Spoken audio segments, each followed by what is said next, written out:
Hi everyone and welcome to the CIO Institute.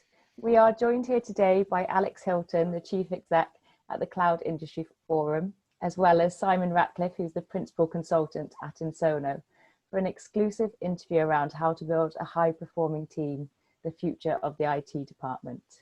It's a great pleasure that I hand you over to Alex. Thank you very much, Paula, and good to be talking to you all, and in particular to the wonderful Simon. Hi, Simon. Hello, Alex. How you doing? I'm very well, thanks. So Simon and I know each other quite well, so it was a wonderful opportunity for me to be able to quiz him once more over a video over certain things that I know he has quite passionate. He has passionate views and thoughts and comments on, so it'll be great to have this. So as Paula mentioned, the discussion we really wanted to have here was how to build a high-performing team in the IT department. Does that ring true with you, Simon? It does, because I think it's one of those areas that still gets sidelined, and it still gets kind of thrown down in the basement, and IT is regarded as something that, you know, it just keeps the lights on. And we need to change that perception of it quite a lot. And one of the ways to do that is to actually realize that it is a team that needs to perform in a very, very different way going forward. But this is not because we've been down this many, many times in terms of the digital skills gap, okay? And I know that's not an area that we're particularly going to focus on now. But for years, as you know, with our research that we run at the Cloud Industry Forum, digital skills gap is seen as an issue, and various technology skills within the business. But this isn't just about that, is it? From your perspective, there's a broader play here. Is that fair to say? Yeah, it is. I mean, and let's not ignore it. Skills is a problem, and you know, as your research and everybody else's research shows, in many ways, it's a problem that is only getting worse and is causing issues in not only the performance of IT, but also the perception of IT. But I think one of the ways of changing the skills is to focus less on those and actually focus on the team itself. So it comes back to actually a lot of the time about how we recruit, what is it we look for. And I've done some, I'm going to say research rather overstates it, and it wasn't that interesting either to do, but I read lots and lots of job descriptions, and I read them for IT people. I can think of better ways of spending hours, I'll be honest with you. But one of the things that I noticed is there's lots and lots and lots of text on there about very specific technical skills. And then you get to the bottom of the job description, and it says something like, must be a team player. Which kind of misses the point, because then you ring up and say, well, what does that mean? Everybody goes, well, don't you just write that on the bottom of the job description? And my point here, I guess, is there is a tendency in IT teams to zone in on those technical skills and make those the primary focus for what you're looking for, and then you can't find them. And then it becomes, okay, well, how do we step outside of this? And to me, actually, the answer is, let's look at the team through a different lens. Let's find a different way of getting the skills in there. So rather than going looking for the skills, why don't we go and look, for example, for people with a propensity to learn, people that we know have inquiring minds, people that we know will go out and seek that knowledge. We have internships or apprenticeship schemes, and in IT functions, people go out and they get, oh yeah, we've got 6 IT graduates in there, or computer science graduates coming into our program, and I just sit there and my heart sinks and I go, what, not again? Yeah, we need different kinds of people in that, I think, in those teams to try and change the dynamic. So the direction you're clearly headed here is one of diversity, having a broad selection, or criteria that you're looking for with different individuals that make up that blended team. So is that kind of like putting the jigsaw together? Is that kind of how you see it? I think it is. I mean, and again, one of the problems is diversity. Diversity now has a meaning. It has a meaning that it didn't have 3 or 4 years ago. And that's, don't get me wrong, that's not a bad thing. The whole, for example, Black Lives Matter, that becomes a very, very important part of diversity. Women in IT is a big noisy one. That is also important. But actually, that's not the only diversity that we're talking about here. And I think the danger is, we'll look at IT teams in the future and they'll go, do you know what? They're now 65% women. We've achieved diversity. And my challenge to that is, actually, I don't think you will. Yeah, I don't think you have enough left-handers in there. Left-handers think differently to right-handers. I don't think there'll be enough dyslexic people in there. I don't think there'll be enough people in there who are perhaps slightly on the autistic scale. I don't think there will be people in there who are disabled in different ways or differently abled in there, who can give a different spin on the way things work. And that's part of the problem, that being able to create that level of diversity and therefore including all of those people becomes part of the answer to this question. You know, it is.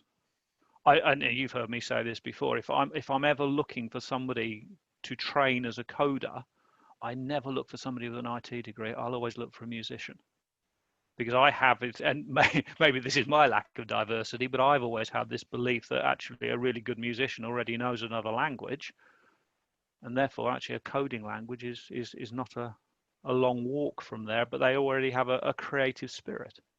So it's about looking at the problem differently. I think that is critical to all of this, and making diversity truly a diverse thing. But so that's really interesting, and that, I mean, that's a massive cultural shift, I think, in terms of recruitment and the types of things that, you know, recruiters need to be looking for. I mean, you know, to further your example there, you know, art and maths are meant to be actually quite closely related, aren't they, in terms of, you know, a comprehension of the skills associated with both of those topics. To get organizations, recruiters, be it, you know, agencies, or, you know, actually a lot of recruitment now, of course, is done through LinkedIn and the like, to start to think in that different way. Is that realistic, Simon? I mean, that's quite a big leap of faith, isn't it? Yeah, it is. And it's hugely challenging, because you actually can't necessarily go and ask for some of those skills, because you will be seen to be, in and of itself, you'll be making non-diverse statements. We'd be discriminating in a way, wouldn't you? That's the word I'm looking for. Yes, I was trying. Yes. So I think it's about how you search these out, but it's also about, therefore, you need to take a step back. Actually, the recruitment process is dependent on the first element in the chain, and the first element on the chain is how you describe the job or the role. We need to stop doing it as a set of technical skills. We need to stop sitting there going, we need an Azure expert, we need an AWS expert. What we actually need is somebody who can look at a certain set of problems in a certain set of ways. Technology is so embedded in all of our lives at the moment that to a degree, all of us are technically savvy. It's that what we have is, or what we need to achieve, is a situation where we think and approach problem solving differently. And diversity is held up as one of the brilliant examples of that. It has its downsides, and this is the problem. I think IT is a little bit schizophrenic in some respects, because when you're in a brainstorming, when you have a problem, when you're looking for an idea, there's this wonderful notion that diversity is a fantastic thing. You have all of these different viewpoints, all of these different aspects on it, and therefore you will come up with a creative and an original answer. And that is brilliant. When that goes into production, and say you've got a team of 15 people delivering it, what you do not need in that delivery piece is 15 different points of view. You need 15 people focused in the same direction. And that becomes the challenge of, how do you manage this wonderful romantic notion of diversity of thought that gives you the original idea, but how do you manage that then into the slightly more traditional, and it always will be an element of tradition in their IT delivery. And I think so that becomes an even bigger challenge. How, and therefore what is it you're actually recruiting for? And that again comes back to how you shape that job role in the first place. Yeah, I remember with great fondness, and this leads to your point, a business leader I worked for quite a few years ago now, and we'd spent a couple of days as an executive team doing this offsite discussion and lots of debate and discussion, et cetera, you know, as you do with these things.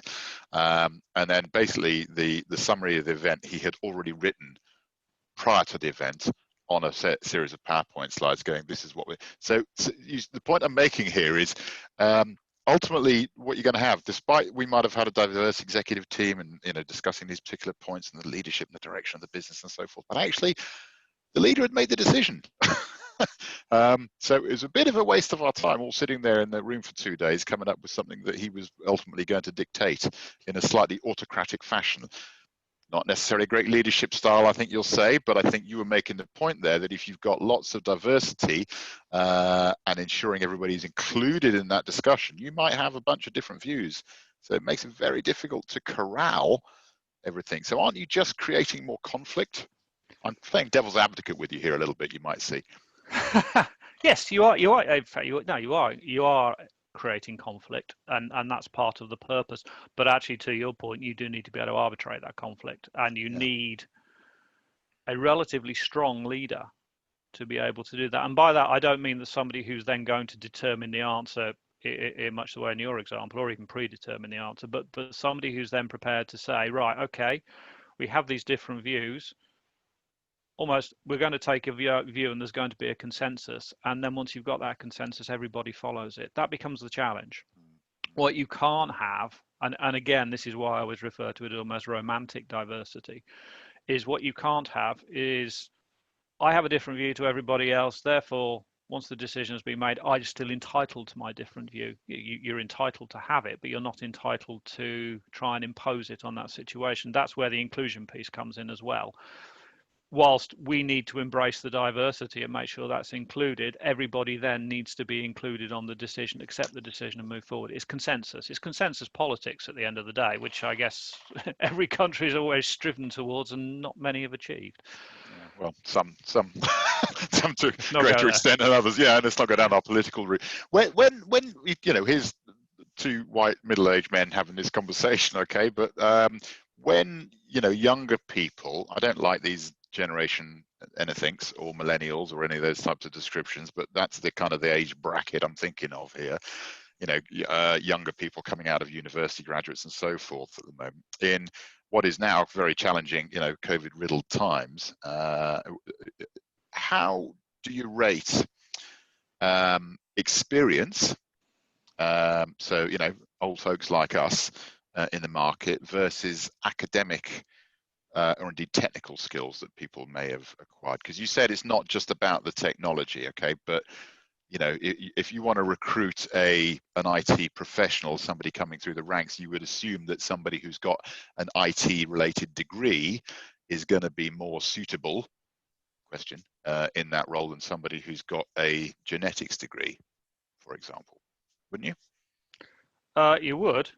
The first thing I challenge is the assumption they even need to have a degree. Yeah, true.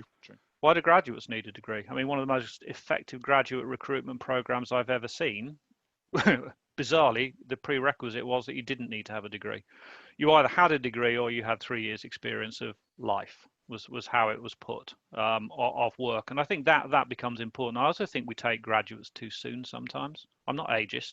And it's not because I'm one of those you know, middle-aged men who's worried about the youth of today. I'm not. I think it's finding that balance. It's finding somebody who's got the experience and the knowledge and the passion, and it's about how you measure that. I don't think having a degree is necessary. I certainly don't think having a relevant degree is necessary. I think it's really important that actually what people demonstrate is the ability to think differently, to approach problems with an open mind and an approach that perhaps will come up with different answers. You know, you look at the very successful, well, it depends how you define success, but you look at a lot of the successful scientists or people who've made discoveries or people who've come up with theories or people who've just run very successful businesses.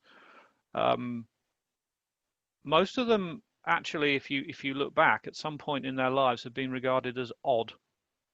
And they're odd because they don't fit in. They don't think the same way as everybody else. And actually that's really important. You know, we need some of this. We need to encourage oddness, for want of a better phrase. So okay, I'll get a T-shirt made for you with that on. The what kind of way? Because the difficulty I'm getting my head around this, trying to get my head around this, is thinking about how you find that. How do you kind of bring that culturally into an organization? I mean, would you put weight on things like we've all done these Myers-Briggs type of tests, or Gallup Strength Finder, things like that. And organizations can put quite a bit of weight on those. I have mixed views on them. I think some are better than others. Does that help? Some do, some don't. I mean, part of the problem is, as you well know, I am originally a psychologist, and I was a psychometric assessor. So I clearly have a view on these. One of the problems is we give these tests, and I've been into lots of organisations where they've said, "Well, will you take this test?" To which my first question is, "Well, who's going to mark it?" Well, we will. It's like, and how are you qualified to mark this? Or the computer marks it, or it gives us a profile and it tells us nothing. And that's part of the problem. It's like a lot of stuff in this world. People are ticking a box going, yeah, I've done a personality test. Yeah, it doesn't help. Plus the fact a lot of personality tests will very much depend on the state of mind you're in when you take them. I mean, give me a personality test. I'm a very different personality before and after my morning coffee. And trust me that before the morning coffee, I doubt anybody would employ.